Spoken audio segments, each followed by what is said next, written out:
Hi everybody, for those who don't know me, I'm Andrew Scott, and after the Argyle Rally last year, Cowel Camera Club asked me to deliver a presentation on rally photography. It became a little bit of a labour of love, so I thought I'd share it here with you all just in case it's of any use to anybody. Feedback was pretty good, although they did say that I focused a little bit too much on the technical and not as much as they would like on my own images. However, that makes a little bit of sense because I'm not normally one to blow my own trumpet. Anyway, if you can make it through the awkward first few slides with all the ums and the ahs and put up with my dry, monotone Midlands accent, then I think the presentation does start to flow a little bit better. I'll take you through what's important to me when preparing for and shooting a rally, and it's a little bit more specific than a generic motorsport photography presentation given the nature of rallying, but I have included a section on slow shutter and panning as I think there's some fairly generic and unspecific advice out there. So sit down, grab a coffee, enjoy the presentation and let me know what you think in the comments below.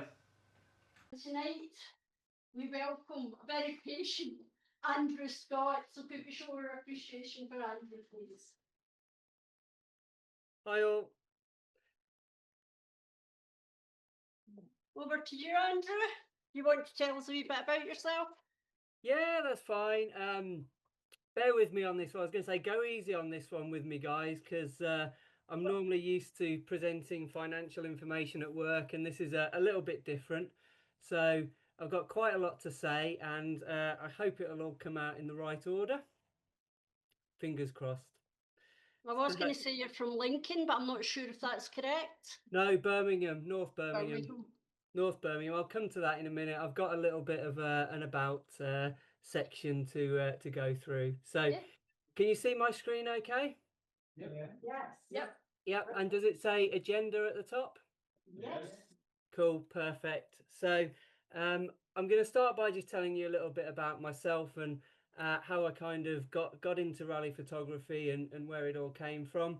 Then I'll take you through several aspects of rally photography, and hopefully at the end there'll be a bit of time for some questions. So that's what I plan to do, and yeah, let's crack on. So a little bit about me, where I started photography and where I am now, effectively.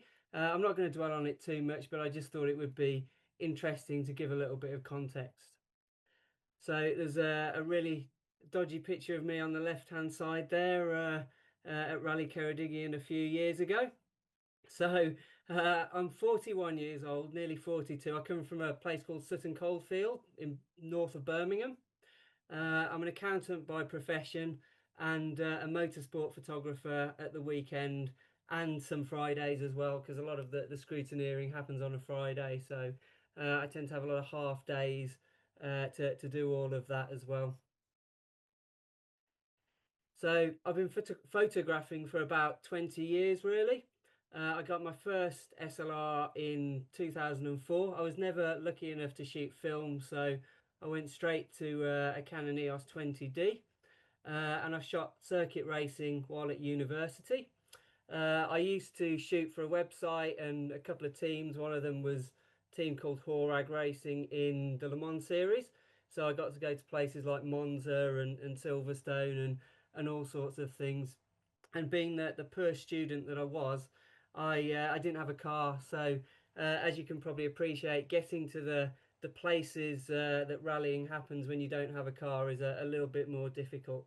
So yeah, my focus was mainly around circuit racing, and here's a couple of images from sort of around that time.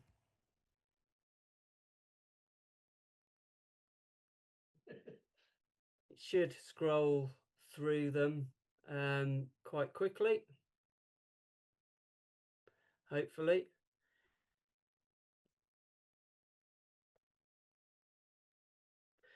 So yeah, I graduated from uni and kind of drifted away from it really, just on the basis that a couple of the teams that I shot for and the website closed down, and I started professional qualifications and things, and life got in the way as it does.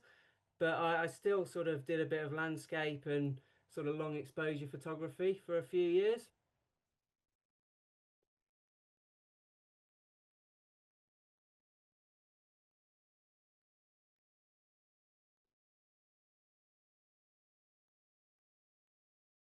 I won a competition, the only ever competition I've entered, and I won it with that image. So on the basis I've got on the basis that I've got 100% record in competitions, I'm not planning on entering another one. But there we go.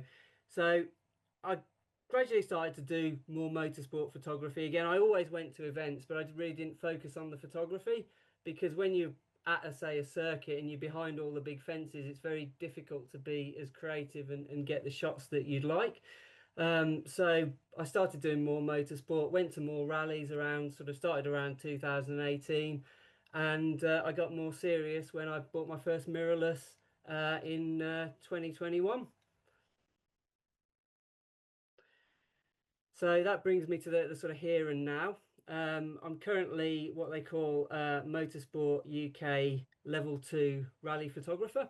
So that's effectively, I'm accredited by Motorsport UK to sign on at rally events. I've got 5 million public liability insurance and stuff to do that.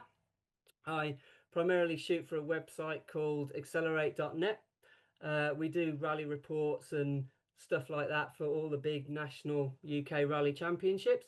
So if you check that out, you'll see some of my images there, and I sometimes write some reports as well because I do enjoy that side of things, although it doesn't quite come as naturally as the photography, I must admit. I cover the British Rally Championship for an agency called Jacob Ebery Photography. So they do a lot of circuit racing and used to have the contract for the to cover the main BRC, British Rally Championship.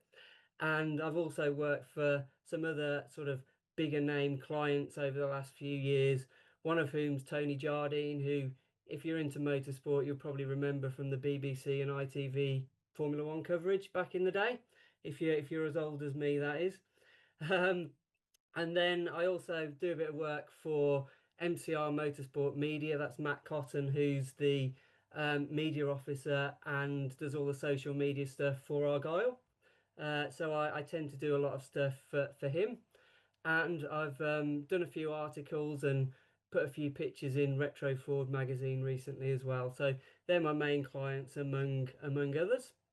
I also do circuit racing. So I do circuit racing with a group of guys called Motorsport Classic Media. We currently have the contract for the Historic Sports Car Club, so we do all of their official photography and stuff. And outside of that, I'm trying to find a bit of time to do a bit more astrophotography. I brought all my astro kit, my star trackers and stuff up to Argyle last year because I spent a week in Dunoon for the rally, but as typically is always the way with these sort of things, it just clouded over all week. So that's the way it goes with astrophotography, unfortunately. So maybe next year, maybe next year. So that brings me nicely onto rally photography. It's difficult to know, sort of, I've never done this sort of thing before, so I'm not sure where to pitch it. So I've gone quite detailed, but any questions or any clarifications, then please feel free to ask me at the end. So we'll have a look at the whole process from the equipment I use right through to what I do post event and how I briefly on how I edit the images. So let's crack on. So equipment. Now, first thing to say is you don't need the latest and greatest equipment. Rally photography is it's fairly simple in its biggest form. You don't need fast lenses, but it does help. And over the last few years, I've kind of been upgrading all those 2005, 2006 spec lenses with new mirrorless equipment. So I'll take you through in three buckets really, what I use on stage, what I use for remote work, and then anything else really. So my main bodies are Canon EOS R5, which was my first mirrorless, and given that I'm kind of moving more towards mirrorless lenses now, I bought an R6 Mark II in May last year as a second mirrorless body because I was finding that I needed to carry two sets of lenses. So that was my sort of self-indulgent justification to buy another body. But the lenses I generally use for rally are the 70 to 200, the F2. But I shot with the 70 to 200 F4 for 20 years, so you don't need the fastest glass. But the 70 to 200 2.8 really helps when you're in dark environments in the forest, um, especially with a polarizer. I think that's the key thing for me. I never take the polarizer off. I'd rather change lenses than take the polarizer off, because it makes such a big difference to the reflection on the cars, and seeing the driver's expressions in a lot of cases, which can take it to a whole new level. So broadly, I'll use the 70 to 200 2.8. The reason I kind of bought that was because the 100 to 500 at sort of 500mm at f7.1 in the forest was much too slow. It was much too dark, especially with the polarizer. And as a result, I kind of justified replacing my 300 f4 with a new telephoto prime. It started out as a plan to buy a 300 2.8 second hand. When I kind of thought that was too close to the 70 to 200 with the extender, I sort of thought, well, I'll buy a 500 f4. But I thought that'd be too heavy to carry around in the forest, so I ended up compromising with a 400 2.8. I tend to use it more for circuit racing, but actually it really helps on the longer stuff on a rally. So if you've got a jump or somewhere that you need to stand further away from, for example, the jump on the Tarzan Dam stage on Argyle, for instance, actually shooting at 400 2.8 gives you that flexibility to be a little bit further away from the action, and hopefully in a more safe place. So it does work very well in the forests and on rallies as well. That brings me on to what I use for remote stuff. So one of the main ways I get a variety of shots out of a rally is using remotes extensively. So I'll tend to put two remotes out on location if I can, and have my standard in-hand camera. For the remotes, I use two older 7D Mark II bodies, so they're sort of 10-year-old DSLR bodies. I bought them for £300 each, so they're expendable, and that's the key thing for mirrorless, because for remotes, because you're going to be putting them in compromising positions, often close to the road, somewhere where you wouldn't want to stand. So you don't want to be putting an expensive mirrorless camera in that sort of position. And to go along with that, I tend to use all my older lenses for the remote work as well, and they're all sort of 20-year-old lenses bought back when I had the 20D in 2004 2005. So my go-tos are the 70 to 200 f4 and the 24 to 105, which kind of cover all my bases really for remote work. The 70 to 200 f4, actually the focus has failed, because you tend to do remotes manually focused anyway. Certainly on the EOS 7Ds, because the mirrorless, the SLR cameras don't focus as well as the mirrorless. But I've actually just sent that one back to Canon to get the focus fixed, because this year I'm planning to use the R6 Mark II and use all the tracking features and subject detection to do a lot of mirrorless sort of remote work, as well as the 7Ds, and I'll come on to how I'm going to do that a bit more later in the presentation. I keep clicking it across and it never keeps working. Hang on, there we go. So other lenses, I'm not going to touch too much on them. I tend just to use those for sort of offstage stuff, so in the service park, road section, or just to capture people and atmosphere at the events. I've also got a Young now off-camera flash system for night stuff, and the two most important things that never come out of the bag on a rally are the rain cover and the saw and the cutters. You wouldn't believe the amount of sort of foliage we have to clear in order to actually get the shot, be it branches on trees or sort of meter high grass adjacent to the road. So they come in really handy.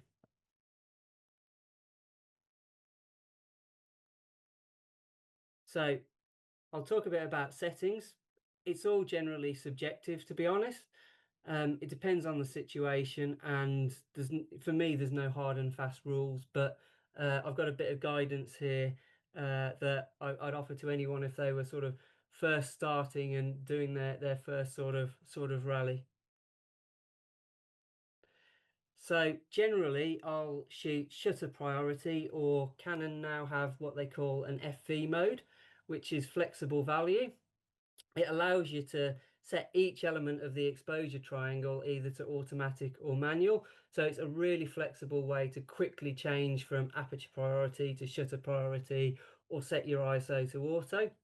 I'll generally control my aperture and shutter and let the camera meter using auto ISO, and I'll just watch it to make sure it's not too high. If I'm, say, shooting with that 100 to 500 where the max aperture is 7.1. But in terms of shutter, I'll generally use 1/500th. Well, I generally use anything between 1/200th and 1/640th. A good starting point for rally is 1/500th, because it's fast enough to capture the action and you won't get any motion blur or anything. But be careful not to stop the car. It all depends on the motion of the car. So obviously if you go too slow, you're going to get camera shake and motion blur, and if you go too fast you're going to stop the car. And that's the one thing you probably want to try to avoid in any type of motorsport photography, is making the car look static, as if it stopped. And that sort of, if the wheels are not rotating, then that's what I mean when I say the car is static. Focus, obviously always use servo focus rather than single spot. That way you can track the car. Back in the day, we also used to, or I used to always pre-focus, and that's pointing the camera at a spot, locking the focus, and then effectively shooting manual focused. It's still relevant today, but mainly on slow shutter speed stuff. So always servo focus, single point focus, or tracking. So all the new mirrorless cameras, as you know, will track the car using subject detect and that sort of thing. I wouldn't use that per se, to be honest. It all depends on the situation. So if you're head on, tracking is great because it allows you to keep your framing as you want it, and it will track the car whether it moves to the top of the screen or the bottom of the screen, and it'll keep it in focus. And because it's coming towards you and the motion's not side to side or generally aggressively up or down, it'll keep it in focus, and you can just hold the camera steady and pan for, or sorry, and just hold for the scene that you're trying to capture. However, when you're tracking the car across the screen, I also probably wouldn't use the tracking then. So I'd use it in the head-on situation, but not when you're tracking a car across the screen. I generally use single point and put that point where I wanted the car to be in the frame, and then track the car. If you think about it logically, if you kept the camera still and the car moved quickly across the frame, then you're going to catch motion blur. So you've got to pan with the car, and panning with the car using a single focus point is much easier than if you're tracking it and you're moving the camera all over the place and it's keeping the focus point on the subject. So it's much easier to track it with spot focus in that case. Back button. So I've seen a lot of these sort of what I'd call clickbait Instagram reels and stuff recently, saying, "Oh, you've got to do back button, you've got to do back button, or you're not going to get any sharp shots." And I had a bit of a think about this last year, because I'd always used back button. Back to that point on locking the focus out on a single point, as you used to do back in the early DSLR days. And I thought, well, why am I still doing this? You know, the advantages of it then were that you could lock the focus, recompose, and get around the limitations of the camera. But the cameras are so good nowadays that you don't need to get around those limitations. So I kind of thought, well, why am I doing it? So a lot of people do still use back button focus, but personally, I don't think it's necessary. As long as you can keep your thumb over a joystick controller that can move the focus point, then you may as well do that and use front button focus, because then that's much more reactive than actually using a thumb over a back button where you can't move the focus point at all. So I always use front button. Well, I'm transitioning back to using front button focus nowadays. But there are circumstances where I'll use both. Depends on the situation, really.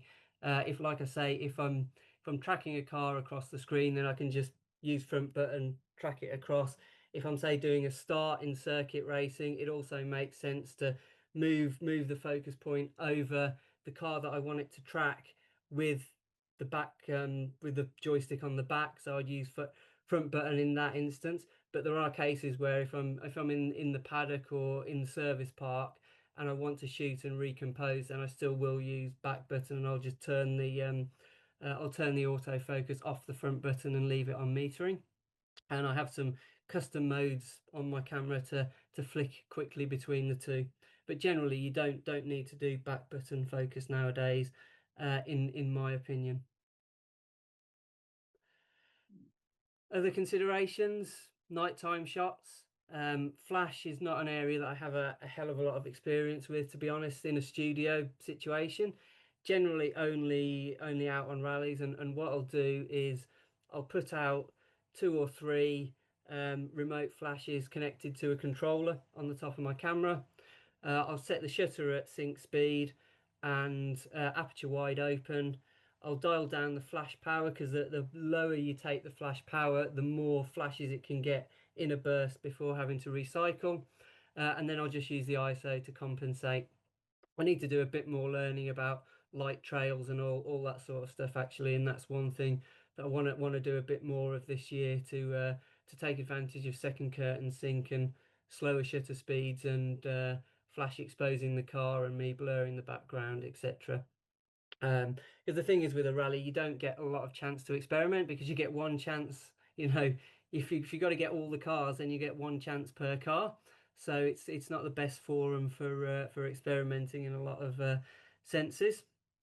For the remotes, I've got a bit more on remotes later, but it's a whole other topic, really. Generally, I'll manual focus my remotes, so shutter speed as high as I can given the conditions, generally greater than 1/1000th, a smaller aperture as I can afford, because if you think about it, you're gonna manually focus here, so you want to give yourself a wide depth of field as possible, so that you capture the car within that depth of field. It's a bit of an art. I've generally got it down to a T now, but I still go f5.6 to f8 generally, to make sure I've got a little bit of flexibility in case I set the focus point slightly wrong, which can happen if you're shooting a jump and no car's gone over that jump, then you're not sure actually at what point the car's going to get air. Is it going to get air over the jump? Is it going to fly for 10 meters? Is it going to fly for 2 meters? So, you want to give yourself as much of a chance as possible to get that car sharp. And obviously, it's the limiting factor there is I've basically said the ideal world is, high shutter speed, high F number. So, something has to give, and it's usually the ISO. So, there's quite a lot of denoising of the images that go on in post because of that. And as I touched on earlier, because of the limitations of the ISO and the older cameras, I'm starting to move more now to do autofocus remotes using the mirrorless. The R6 Mark II tracks brilliantly. I just have to set it on full screen tracking, set it on vehicle mode. It'll pick the vehicle up and it'll track it in 99 times out of 100. And as a result, it's just so much better, because I can set it at the widest aperture for the lens, which for my remote lenses is f4, and I can take advantage of the higher ISO capabilities of the camera, and set the shutter speed at a similar level. So just got so many advantages. It's got no downsides, really. As long as it tracks the car, it's perfect, and that's why I just spent £400 sending a 21-year-old lens back to Canon to get the autofocus fixed, because it's such a good lens, and it allows me to then use it on the R6 and I actually used it over the weekend for the first time, and the pictures were perfect. So I was really happy, and I'm going to be doing a bit more of that this year. But I'll show you some examples of remotes a little bit later. the other thing, and it's probably not so relevant to rally, but it's a key sort of shot type in all motorsport photography. So it's really important we touch on it because it's slightly more complex and slightly more nuanced, and that's slow shutter speed stuff. Obviously, your purpose here is to convey as much movement as possible. It's, I'll be honest, I use it less in rally because you only get that one opportunity per car. And if you've got to get certain cars for a rally report or for Jacob Eber, you've got to get all the BRC cars, then, you don't want to take the chance of shooting it a 15th of a second and blurring it and then not getting the car, despite the fact you've got the backup of the remotes. So it's used less in rally, but I'll go through kind of how I do my slow shutter stuff and the things to consider if you guys want to have a go at slow shutter on the rally next year. So again, no hard and fast rules on this one. If you look at all the information on the internet, people will tell you use XYZ. I'd say no. It all depends on the situation. There's definitely no hard and fast rules here. Think of it this way, let's have a really extreme example. Let's think of an F1 car and a snail. Both can convey the same level of movement, but you'd have to shoot each at a completely different shutter speed to get the same level of movement in the image. Now that's exactly the principle you've got to think when you're shooting slow shutter. One's moving very fast, so you can have a much faster shutter speed for the F1 car than you could have for the snail, and that applies in any situation with slow shutter speed stuff. So having said that, there are other considerations other than the speed of the subject. It's actually as much about the inertia of the car, what axis is it rotating on compared to the camera, and that affects how slow you can go just as much as the speed of the subject. If it's a constant side-on trajectory, nowadays I'd say 1/30th is my standard with all the gizmos and image stabilization in a lens and a camera, and with the electronic shutter as well, although I don't tend to use electronic shutter yet. But it takes out all the potential camera shake issues, so you can go really low. Back in the old days, I used to do about 1/60th as a minimum, just to show you how kind of the technology's moved on in 20 years. If the car's sliding, rotating, or moving in any other direction than that sort of side on across the screen, then you've got to think that that's gonna introduce motion blur, and how you're going to deal with that. For example, I say recently, back in October, I shot a water splash at Alton Park. Now, what I wanted to do was I wanted to go really, it was head on. So I was thinking, brilliant, it's head on. I've not got to deal with much motion. I want to really blur all the water so it looks like a mist as the car comes out of the water. So I thought, well, let me try it. Let's start at a 60th. It's a good point. That's a good starting point, and we'll go lower. And then the first few images, the car went through the water splash. It came out, and all my images were blurred. I thought, hang on a minute, what's going on here? And actually, as the car was coming out of the water splash, it was kicking up out the water splash, and that vertical movement was too much for 1/60th of a second to deal with. So I think I shot it in the end at about 1/320th.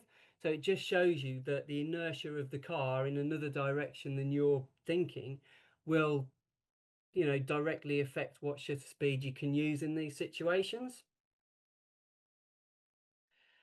Other tips, ND filters. So on a bright day, if you're going to go down to 1/15th of a second and you've got loads of dust on your sensor, as I have, an ND filter can help control that aperture. So really good tip if you are planning on doing a bit of slow shutter speed stuff, take your ND filters with you as well.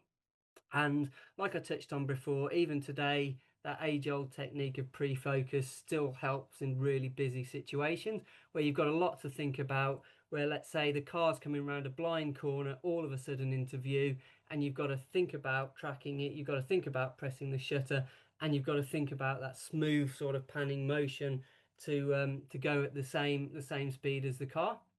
So just taking that one variable out can actually help you get a significantly higher hit rate. So I would still recommend pre-focusing on on a point where you expect the car to hit the plane of focus which you expect to shoot the car at, even today with the brilliant mirrorless technologies that we've got. So here are some examples of what I've just said. So this is a good example. This is it's probably one of my favorite images ever. It was shot 20 years ago on the old 20D. It's an F1 car at Silverstone going through the Beckett's complex, and you can see even at 1/320th of a second it's exhibiting significant motion blur. So you can see the wheels are blurred and the background's blurred, so given the speed of the car compared to the snail, you could shoot that F1 car significantly quicker, is what I was trying to get at. Also note the focal length, it's 200mm. That's something you probably have to think about a lot with panning and slow shutter as well. It plays a big role. Longer focal lengths will magnify any motion at this end, so at your camera end of the image rather than the subject end. Any small errors of tracking or shaking of the camera will be magnified the longer your focal length. But conversely, obviously, the longer the focal length, the more impactful blur you can get, because the background's bigger and the subject's motion relative to it will be greater. So there's a trade-off there to think about as well. I hope I've explained that okay. If not, then feel free to ask me some questions at the end. Here's a really good example of thinking about the car's inertia. So this was shot on a rally a couple of years ago at 1/30th of a second. So as you can see, I've focused on the front 3/4 of the car around the light. That's in perfect focus along with the registration, which in this sort of image is where you want it to be. But because of the inertia of the car, the fact the car was sliding, you can see that the rear is significantly blurred, and in this case it actually really adds to the image because it sort of exaggerates the sense of motion and really brings out the picture. But it's a really good example, similar to that water splash scenario where the inertia of the car at different points of the image will cause you motion blur, even if you're tracking and panning is sort of the best, you're the best at tracking and panning in the world. There's nothing you can do about that, and sometimes it can add to the image. Another really good example of it is this Skoda. So I shot this at Anglesey last year. It's another good example of using a jump to show the impact of slow shutter. So I shot this one at a 60th. I'd originally started shooting them at a 30th, and what was happening was a lot of the cars weren't committed over the jump. So they were coming over the jump and then the nose was dipping suddenly as they came over. And as a result, I was really struggling to get anything well focused because I was having to increase my shutter to cope with that sudden dip in the dip of the car. But luckily, Morrison and Griffiths in this one came over flat and just flattened out at the top of the jump, and because the motion was in a straight line, I was able to pan it and get it because there was no up or down motion to contend with. More traditional panning shot, and a good example of how low a shutter speed you can go these days. Again, think about it compared to the F1 car. It's a rally car going through a water splash, which has got it's going significantly slower, and it's what I was trying to do is I was trying to blur the water. But to blur the water, I was able to go down to a 15th of a second because of the resistance of the water and the fact the car had just come around a corner. It wasn't going particularly fast, so I knew I could go really low and get a really spectacular image with all the water just sort of blurring around the car. So we'll move on to a bit about planning and logistics. So what shots you could go and potentially take. So how do we go about planning your day and working out where to go and to get those shots? we'll have a look at planning pre-event and actually how to deal with things on the day. So as a Motorsport UK accredited photographer, we usually sign on with the event and then we'll receive maps a week or two before the event. These will be the stage maps, which shows start point, end point, and often the road book and road sections as well. To be honest, they tell us little about other than where the stage is going. The main bulk of research comes from things like our prior knowledge and mainly videos. So the bulk of the research goes into watching the videos. Many sources of videos, onboard pace note videos, which are provided to the crews in order to make their pace notes and plan their own event. If we can get hold of them, we can watch the stages through. The pace note car goes through at 30 miles an hour or so. So we'll watch those. We'll watch YouTube videos of prior events. And also the key thing is we'll look at the stages in reverse. If you think about it, all those videos on YouTube, the onboards from YouTube and the onboards from the pace notes videos, the car is facing the direction it's going. As a photographer, we're going to be taking a picture the other way. So the research and the video element often involves watching prior year videos to see the stages run in the opposite direction. And often you're corroborating several different videos together to say, well, this part of the stage was used this year in reverse, this part was used in another year. So you're pulling all this information together to kind of get yourself a fuller picture of the stage and find the good spots where the action's likely to happen, or where there's a great view in the background, or something of interest to include in the photos. Also, on events like Argyle, particularly that are on public roads, we can use Google Maps to recce the stages. So I will, for things like Argyle, and there's a new rally that's going to be happening on a closed roads in and around Shrewsbury later this year. Once I know where they're going, I will have a look at Google Maps and see if there are any potential spots that I think will work for great scenic photos, or jumps, or water splashes, or whatever it may be. And also, particularly for Argyle, what I've done the last couple of years is I've come up a couple of days early.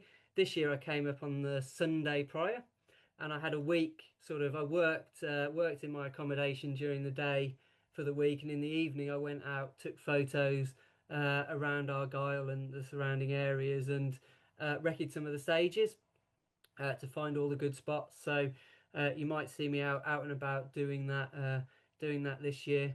Although when you go out in the evening, as I'm sure you appreciate at that time of year, you've just got to be careful you don't come back with hundreds and thousands of midgie bites, which I have done in the past.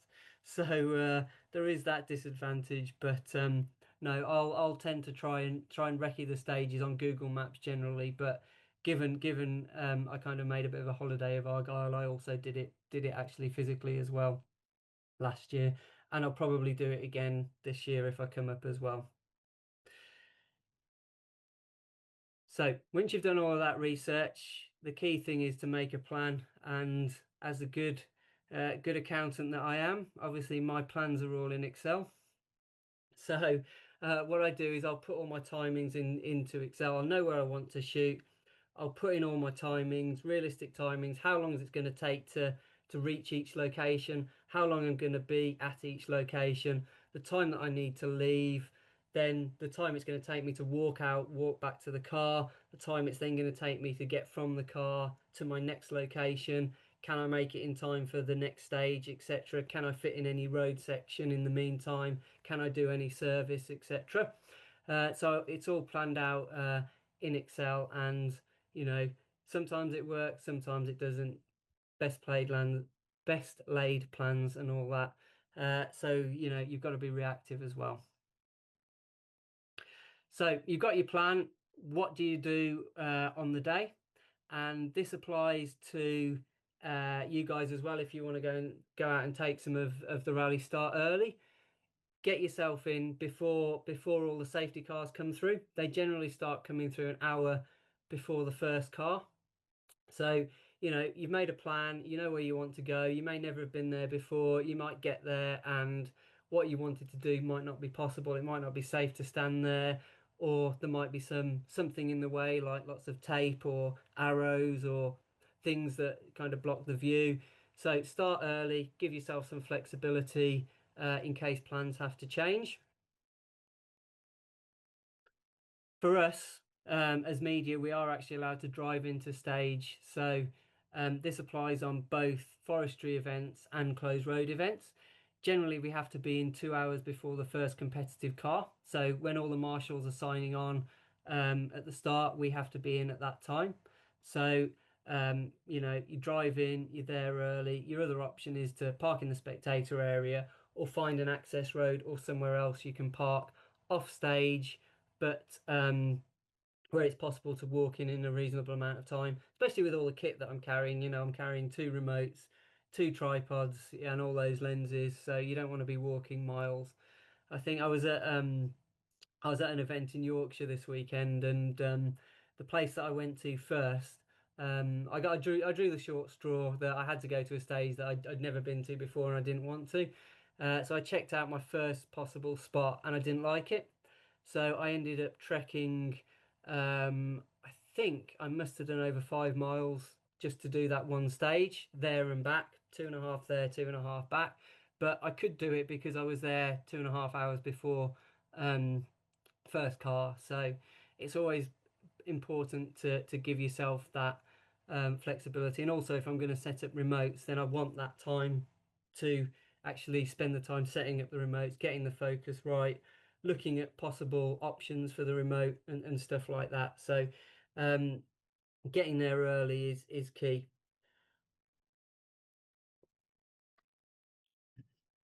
A good example of kind of getting it right and getting it wrong would be Tarzan Dam this year, or last year in 2025.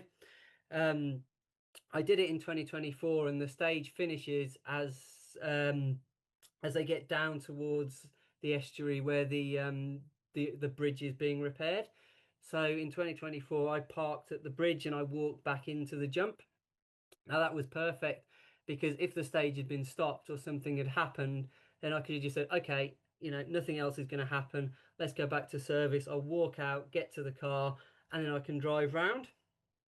In the event, it was all fine. It all ran perfectly. This year, a bit of a rookie error. I decided I was going to park on the driveway down to the estate by the jump itself, so within the stage rather than after the finish. What happened this year, we saw about, I don't know, 20, 30 cars, and then the stage was cancelled. But we were stuck in there until gone 11 o'clock at night. And it all shows that making the right decision or the wrong decision can really impact what you can get done. Because I was stuck in the stage this year, but if I'd done what I did last year, then I would have been able to say at 9:30 when we knew it wasn't going to run, I could have walked out, got in the car, and gone and done something else. So a bit of a lesson learned there. If you get the chance, don't drive into stage and park because because you might get stuck. And that brings me on to the next point as well. It also depends on client needs. So for Jacob Ebery, actually a lot of the time I've got to do the finish and the podium as well. So if I drive into stage and get stuck in stage, then I might not be able to make the podium. So you're working, when you do your plan, you're working all around things like this. When I do the stuff for Accelerate, we generally tend to need most cars because we're going to do a rally report and need the class winners of every class. So then it's fine to drive into stage because I know I'm going to be stuck there anyway because I've got to get that photo. So it all depends on the situation. It's also important to make a point on safety. So we have to be in stages media and in position half an hour before the first car to be effectively checked off by the safety delegate. Now that happens sometimes. It sometimes happens. It sometimes doesn't. It depends on the situation. Things are fluid, but we do try to be. Um, and general safety tips if you are doing the rally: stay up high if you can. I'm going to contradict that in a minute, by the way, but as a spectator, stay up high, never head on at a junction because that's the escape road and run off for the car, and never on the outside of a fast corner or generally I'd say any corner. because rally cars are unpredictable, and they do, and a lot of these drivers are fast amateurs. They're not professionals, so they're liable, especially the slower guys are liable to go off at points. So just be wary. So I thought I'd move on and talk to you a bit about composition and locations, which is where I'm going to connect, where I'm going to contradict myself a little bit. And these are all the sort of things that the videos we look at go into finding these spots. So my sort of raison d'etre in terms of composition is scenery. Make the car incidental to the photo. Now, a lot of rally photos, you'll see the car will fill the screen and it will be on its lock stops and it'll be really spectacular, but it won't show any context about where it is. And we go to all these beautiful places. For example, that shot you see there of the Toyota is, I think it's in Hobcarton on the Lake District, in the Lake District. Beautiful places, but people don't tend to use the landscape as much as they should. And that's true for Argyle as well, actually. That's one of the things I love about the event is there's so many options for landscape shots. Gives the photo context, and it really tells a story about where the car is and what's happening on the event. There are other types of shots obviously to be had as well, and these generally fall into a number of different buckets. Obviously with rallies there's a lot of jumps, a lot of action shots, slides, water splashes, etc. And I'll show you some examples of those in a second as well.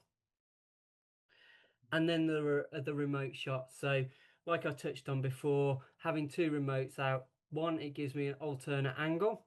So, it's almost like there's two of me or three of me there. And also they go in a place where it's often not safe to stand. So it allows you to get those spectacular images that you wouldn't otherwise get. However, don't forget to tell the story as well. That's really important. Road section, service and scrutineering, people, especially for example, if I'm doing Argyle for Matt, what he will want is he will want the scrutineering, he'll want the people shots, he'll want to tell the story of the event, not just a rally. A rally car on a stage is a rally car on a stage at the end of the day. It doesn't tell the story of the event as it, itself. So that's really important as well. However, given the length of these events, given that there's only one of you often, it's obviously difficult to cover everything. So, you're limited to what you can get and you have to make compromises. A good example is Argyle. I'll always do the Tarzan dam jump because that gets me my action shot on the Friday night. And then I'll focus on the Saturday on doing the scenic stuff in the daylight with all the beautiful stages that happen on Saturday, even though there are other options to do jumps on the Saturday. So a few general rules on composition. I would say generally follow the normal rule of thirds. Don't use too much zoom. It's not rocket science. Use the scenery. Keep the car low in the frame and get yourself lower. There's the contradiction. The lower you go, the more lower you go in terms of height of your camera, the more spectacular the car's likely to be, and the more you're going to get the scenery in the background as well. So think about that when you're planning your shots. Lower down angles work better. They always work better, especially with remotes, because you can put them really close to the ground, closer to the ground than you could safely go, because you don't want to be kneeling or lying on the ground with a rally car coming at you at 50, 60 miles an hour, effectively. And another thing that I would say is try and avoid the stage furniture. So if you've got arrows and tape and bales and they're often these sort of black sort of hay bales covered in black bin bags and stuff. It's never nice. I try to avoid them as much as I can, and I openly admit that sometimes there's a bit of generative remove that goes on to remove a little bit of tape to improve the image, because it can improve the image 100% or more. An old rule, I thought about putting this in and I thought about leaving it out, but it's kind of an old rule of, see where the car's going rather than where it's been. But actually, I break it more often than not, to be honest, as you'll see in some of the examples. So I wouldn't worry too much about that one. So a couple of examples of scenic locations. So that's the perfect image, scenery and a jump. It should scroll through a few here. Car leaving the frame. Car leaving the frame again.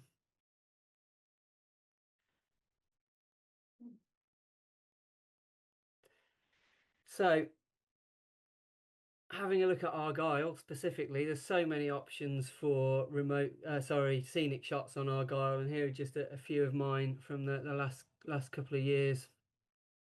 There's so many that I haven't done yet as well.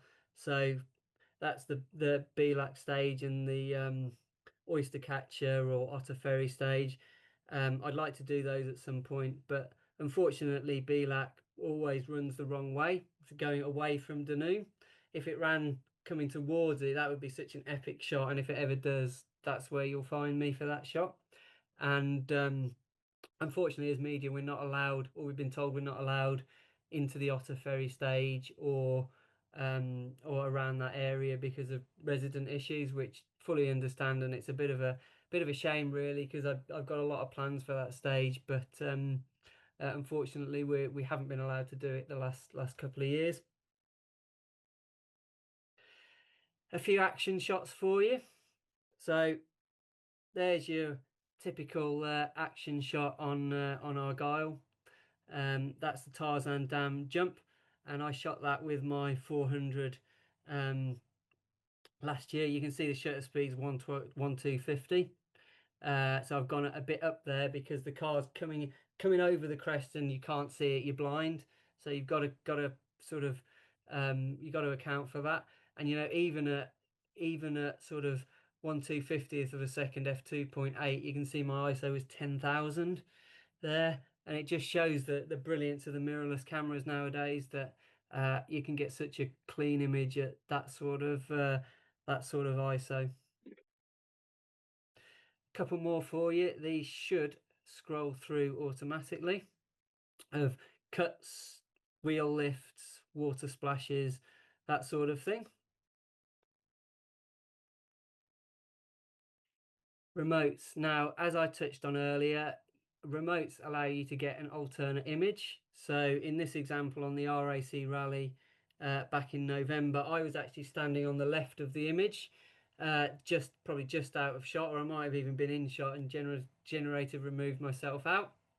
But I put a low down remote camera just to get the windmills in, and I'll be honest with you, I had to do a lot of work on those images. If you look at the position of the sun, even sort of setting exposure compensation and trying to deal with it in camera, it's a beautiful image, but there was and I could just apply, once I'd got the exposure right, I could apply it across the board to all the images that I processed, but it took a while to settle on a good exposure for that one, given that it was into the sun at sort of 9-10 o'clock in the morning.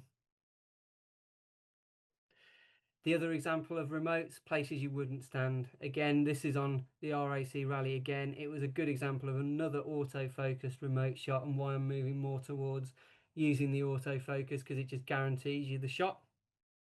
I was standing well back behind there as the car came over a little crest. You wouldn't have stood there, because the car could come, you could kick up over the crest and it could have been in the ditch, just in front of the camera. So it's a good example of where you use remotes for places you wouldn't be safe to stand. Some remotes on Argyle. You may recognise this image actually, because it's been used on a lot of the posters, and there's a few more scrolling through there as well.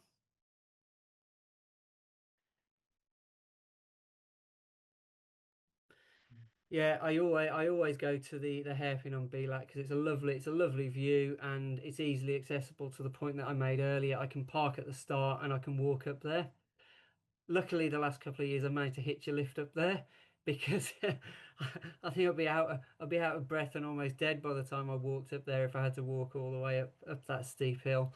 But it's a great location, and one if you do want to have an easily accessible point to do some scenic stuff, it's one that I'd really advise going and having a look at. Close calls. So my remote has had some significant close calls, as you can imagine. This one wasn't too bad actually because my camera was perched on a rock, like you can see that rock on the left hand side of the car there. So it's a bit deceptive, that one. But here's the first time I ever had it hit. Oh no, sorry, this one wasn't hit. This one was a close near miss, but this one was the first hit. It wasn't actually hit by the car, it was hit by a rock and it just knocked the tripod flat over, unfortunately. However, this one was a head-on hit. So um, the car, it's actually it's a bit deceptive because it's 145 millimeters focal length at that point. But I've got a bit of a video here that will just show you exactly what happened. So let's hope this plays, given the bandwidth of the connection and stuff.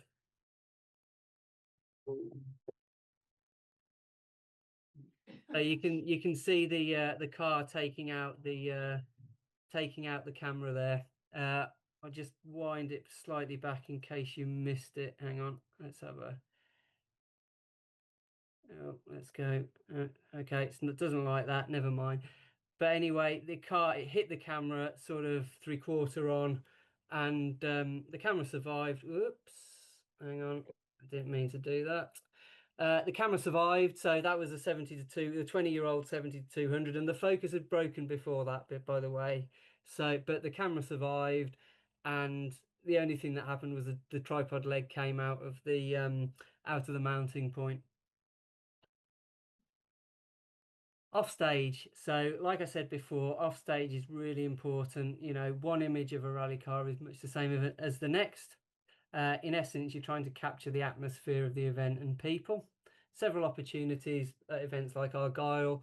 You've got the service park at the stadium. You've got the scrutineering down at the marina, and you've got obviously got the start and the finish in the town centre as well.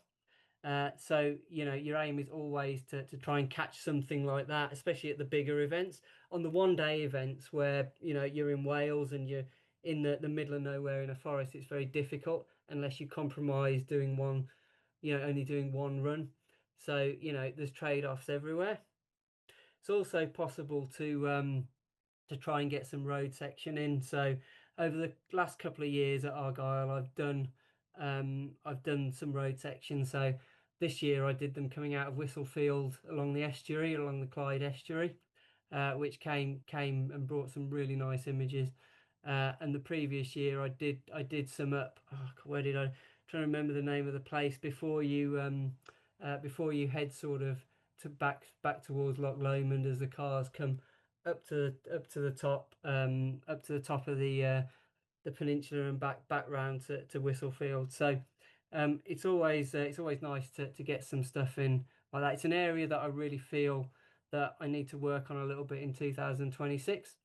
And I bought an 85 1.4 in the last couple of weeks to try and improve that sort of portrait element of my offstage stuff. So it's the real area of focus for me this year. And to be honest, I took so many good images off stage that I came up with a minute montage of them. So before we move on to the final section, here's those images.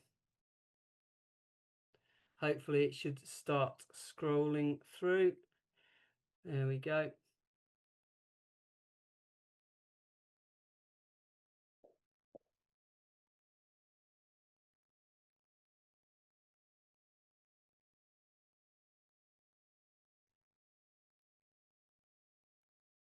You can see how much it adds to a collection of images. There's the offstage one I did this year.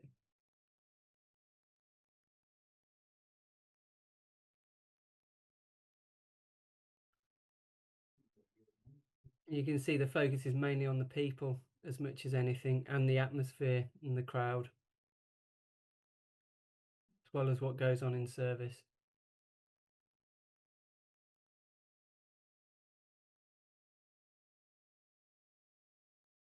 Marshals are always important. Matt always wants me to get some of the marshals because they do such a good job, obviously, at their own time.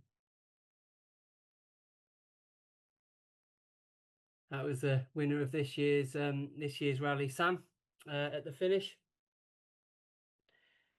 So, final section, what do I do after the event? So, I'm just going to touch on workflow and the software that I use. As you can imagine, with two remotes which are set at maximum burst speed, etc., I come back with thousands of images. Um, with the two remotes, I'll often end up with probably 5,000 images a day. So you can see, first thing you can see the typical editing scenario for me there on a weekday evening. My little helper getting in the way as normal. I tend to use fast cards. Actually, the write speed is not important as you think with a memory card. It's the read speed because I want to get them off the memory card and onto the computer as quickly as possible. I tend to import them into a piece of software which you might have heard of called Photo Mechanic. What I do on the event is after each car has gone past, I'll look through that burst of images and I'll rate with 1 star each image that I think is the best out of that burst.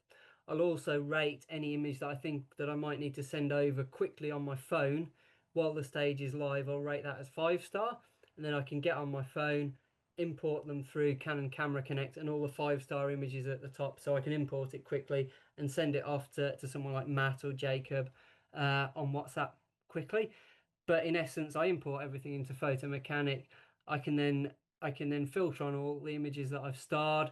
I can take them straight into Lightroom, so I'm not importing 5,000 images straight into Lightroom, which I have to say is an awful program for speed of working. It's slow, it takes forever to build the preview, certainly on Windows, it might be better on Mac. So I only bring in initially what I need into Lightroom. I'll sharpen, I'll apply a couple of masks, I'll apply an S-curve tone, and I can export quite quickly on just the images that I need. What I have is I have another couple of programs that I use to help me with that. I use something called Power Toys, which you can get on the Windows App Store. It allows you to map keystroke shortcuts to your mouse. So what I'll do is I'll map the mouse wheel as the export keystroke, and I'll map the refresh masks as one of the side buttons. So I can just do that without having to click too much. It's just one press of a button, everything's refreshed, everything's exported, bang, it's gone. Don't need to worry too much about pressing loads of keys to get things done. I also use something called the AnyVision plugin. It's a plugin which will send the images to Google Gemini to analyze, and Google Gemini returns keywords for me. So what it does is it returns the registration, the make of car. I can try and get it to do the event as well and the drivers, etc., etc. So it just provides me with keywording for future. So that should I need to find an image of a specific car or a specific number of car at a specific event. So really useful plugin, but it takes so long that I tend to do it at the end of the process rather than at the start. Timescales, final thing, vary depend on where the images are going. You know, as I've already alluded to, on stage I'll rate things and I'll send them over directly on WhatsApp via connection to the phone if needed. If I'm, that's if I'm shooting for the event, for example, or for the winners graphics for Accelerate, I'll do that. For Jacob Ebery, he tends to need things the night after the event, and he likes the JPEGs. So I'll shoot redundant JPEG, RAW and JPEG on one card. For Jake, I will then download the JPEGs, make my selection, and send them over to him, usually in a McDonald's or a Costa somewhere on the way home. For anything else, it's generally for galleries or for reports, so they can be done in the weeks after the event. We also get a lot of requests for proofs, which is a bit of a false economy, really, because you end up sorting a load of proofs and then people generally just take the watermarked images and don't want to buy them. So there's a big thing this year about probably moving away from that, because it's not economical to spend a week sorting proofs for people and then getting 10 quid for it. It's not a good use of my time. So something to think about for this year. And I think that's about it. Feel free to ask me any questions you've got. I'm happy for you to contact me here or privately on social media, and say hello. Next year if I'm on the event, please come and say hello and ask me any advice that you need for next year's event. Thank you very much, Andrew. Thank you. Any questions for Andrew? Will Andrew prefer sort of tarmac or stage rallies on the actual stage? Did you catch that? Yeah, catch that. So, tarmac or stage rallies in the forest. Personally, it's a difficult one. I'm getting more into tarmac. I've generally always been a forestry person. I prefer going to the spectacular locations and, the middle of nowhere in Wales and walking in the hills, and that's all part of the enjoyment for me. So generally, I'd probably say stage rallying in the forest over tarmac, but you know, even the tarmac events, happen at beautiful locations like, the Argyll Peninsula, and I'm getting more into it, to be honest. I went through a phase where I never did any tarmac. I was a bit of a forestry snob, for want of a better word, but I'm gradually learning to enjoy tarmac as well. You should go to the Isle of Man or Ireland. Have you been? I've never been to either. I'd love to go to the Isle of Man. It's just so expensive though, and it takes so much planning. So that's why I've never done it. I think Ireland is definitely on the bucket list. Definitely on the bucket list. But like you say, it's more tarmac over in Ireland, which is probably why I've never really done it, because it's never been really a thing for me, tarmac. But when I see some of the photos on Facebook and Instagram, I think these are fantastic. There's a guy, I think it's D Harrigan. I always see his images, and they're always fantastic from Ireland, and makes me really want to go over there one day. Yeah, for the crack anyway. No? And that, yes, yeah, that and the beer. The Guinness, yeah. Anybody Guinness, else say yeah. anything? Any other questions? Do you do anything with motorbikes? No, I've never really shot motorbikes. If I could find the time to go to a circuit and or even the Isle of Man TT and do a bit of motorbikes, I'd like to at some stage. I think it's probably a slightly different skill, because this is just thinking on the fly here. Obviously, with a car, you've got a big object that you're trying to track. I guess with a bike, you're probably trying to track the rider, which will be much more difficult. You're using a small single spot to track a helmet on a bike, which is going as fast and is a smaller object. So I think that would be much more difficult. But I'd like to give it a go at some point. But I've never, even with all the circuit stuff I've done in the last 20-25 years, I've never been to a bike event actually. Even let alone shot one. I've never been to a bike event. I'm not tempted to do the Ulster like road racing then. Yeah. They're absolutely mental and unhinged, and the shots would be fantastic. Oh, I bet they would. I think with those sort of things, I'm a bit wary of how long they've got left actually. So it might be one to do sooner rather than later, because you see so much about the dangers and what happens at them, that I'm surprised they're still going. But yeah, you're right, they are absolutely unhinged and mental. But yeah, I'm sure there's some great shots there. Anything else you want to ask? No?